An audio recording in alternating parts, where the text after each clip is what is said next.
So let me pause. I feel my blood pressure going up because this is literally reminding me of a recent experience that I had in the Denver International Airport with a representative, and I'm going to name the airline, from United Airlines.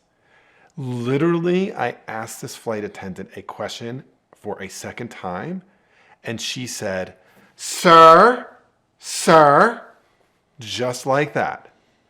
And I have to tell you, it took all of my negotiation jujitsu skill to not escalate in that moment. Have you ever been the victim of really bad customer service? It turns out negotiation has a lot to offer us there. Today, I'm going to react to a clip from Anger Management that I'm sad to say might feel familiar with many of you, or at least it's familiar to me.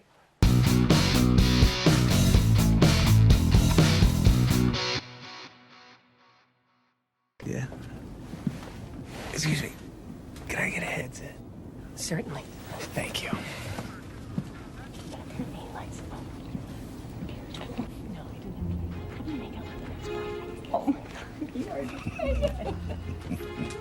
Can I just stop right there? I'm literally feeling anxious for Adam Sandler. This is me so often. I say something like, can I have a glass of water? Or the recline isn't working on this seat. And they're super friendly in this somewhat patronizing way, and then nothing. And I'm sitting there thinking, like, did they forget me? Do they not care? And oh, by the way, I hate this airline. Oh my God, it's disgusting. Yeah. Miss? I'll be right there, sir. Where's your headset? She's busy right now, but it's coming. For crying out loud, you're missing important plot points. Ma'am? Could you give me a second, sir? So a really big issue right now in customer service, but also in policing, in teaching, is the importance of what we call de-escalation. And one thing is pretty clear: this flight attendant does not understand what de-escalation is. Instead of listening, she's basically dismissive, uses a judgy tone, and then literally blocks out the customer.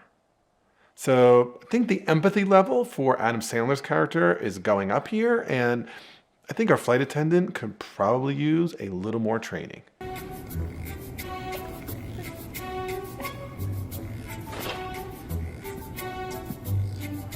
Excuse me. Could I maybe get that headset, please? Do not raise your voice to me, sir. I wasn't raising my voice. Okay, just calm down. I am calm. I just want my headset. Sir, our country is going through a very difficult time right now, and if you're not going to cooperate... I don't know where a headset... So let me pause. I feel my blood pressure going up because this is literally reminding me of a recent experience that I had in the Denver International Airport with a representative, and I'm going to name the airline, from United Airlines. Literally, I asked this flight attendant a question for a second time, and she said, "Sir, sir," just like that. And I have to tell you, it took all of my negotiation jujitsu skill to not escalate in that moment. Happily and surprisingly, I said, "It sounds as if this is a really busy moment, and I apologize if I've made you more anxious." But of course, what I wanted to say is, "What are you sir-sirring me on?" And so this critical moment, right, when we're feeling our emotions going up and you're thinking, this person is acting in a completely ridiculous way, right? That's the moment for us to be able to step back and say, this behavior can't possibly be about me. They must be having a rough day. They must be exhausted. I'm the victim of their really rough day, and I'm the straw that's somehow breaking this camel's back. But man, is this a tough moment. Know where a headset ties into patriotism. Is there a problem here, sir? I don't think so. Can you come to the back of the plane with me so we can have a talk? But talk about what? There's not a problem. The stewardess just keeps... Flight attendant. The flight attendant keeps ignoring me when I ask. Calm down. I am calm. What? Oh man, one of the things you should never say when things are heating up is calm down. If you can ever recall being told to calm down and having it work, please drop that into the comments section, because from my experience, it pretty much never works. Telling someone to calm down almost always makes them pipe up.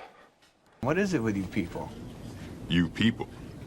Oh, now wait a minute. I don't mean you people. I mean you people. Sir, I will not tolerate any racist behavior on the plane. This is a very difficult time for our country. I know that. I'm not a racist. I just want to watch the movie. I'm only going to say this one more time, sir. Calm down. I'm calm! Oh no! Oh my gosh.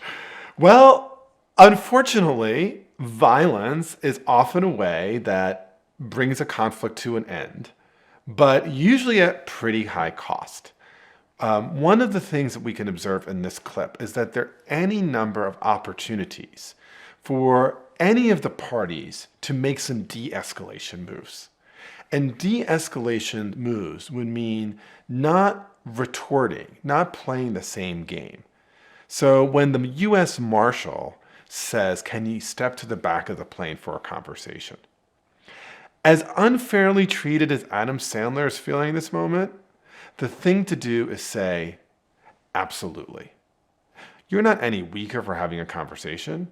And in fact, you're signaling a cooperation where hopefully you can have a conversation that isn't in front of the rest of the plane. And hopefully you can deploy some listening.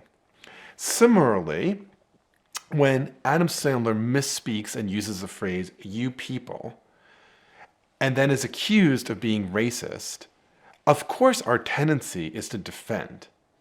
But the de-escalation move there, right, is to say, gosh, it sounds as if we've had a misunderstanding, and I'm so sorry for that. What can I do to be helpful here? So de-escalation moves are moves that make people feel heard, that make people feel understood. And here's what's so critical about them. When we're de-escalating, we're not giving up any substantive ground. We're not conceding a point or a fact. All we're doing is trying to move the conversation from one of increasing volatility to one of increased listening and problem solving. I love this clip because unfortunately, as someone who travels a lot, I see moments like this all the time. And so for me, it's going to reinforce my own desire to practice what I preach the next time I'm on a plane and have a dismissive or unhelpful flight attendant. So moving from theory to practice is always really difficult. But here's some advice. First, when we're traveling, typically it's a moment when we're already feeling harried, we already feel exhausted. And so spending some time just being aware of the fact that we're already emotionally triggered and ready for conflict actually helps us to be more prepared to avert it. Secondly, in that moment when the service person, whether in this case it's a flight attendant or maybe it's a customer service representative, is being dismissive or being condescending, it's really easy to fight back, but as much as you can, try to engage in some de-escalation tactics. That means active listening, acknowledging emotion, asking an open-ended question. None of those things are weak. One of the things that we know is that you're much more likely to get what you want by appreciating and listening than by demanding and matching their tone. Lastly, if you happen to lose it, don't beat yourself up. I gotta tell you, for every single time I'm skillful with a customer service representative, there's another time when I could be just like Adam Sandler in this clip. Oh, and let me give a tip for those of you who are in the customer service industry. We are completely aware that your jobs are really tiring. And even though this film was filmed in 2003, right after 9/11, I'm highly aware that this remains a difficult moment for our country. And for those of you in customer service, we know just how exhausted you have been. But as much as you can, if you can join with your customers in remembering that they're tired and exhausted too. And if we can come together with some gentleness, with some de-escalation skills, with some listening, we're going to have a lot more problem solving, a lot less consternation, and a lot more happy customers.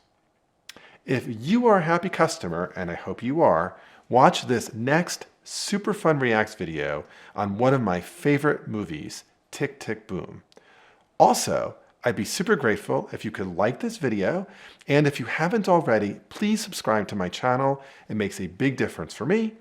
And so that you don't miss future videos, make sure you ring the bell so you'll get notified every time I drop a new video.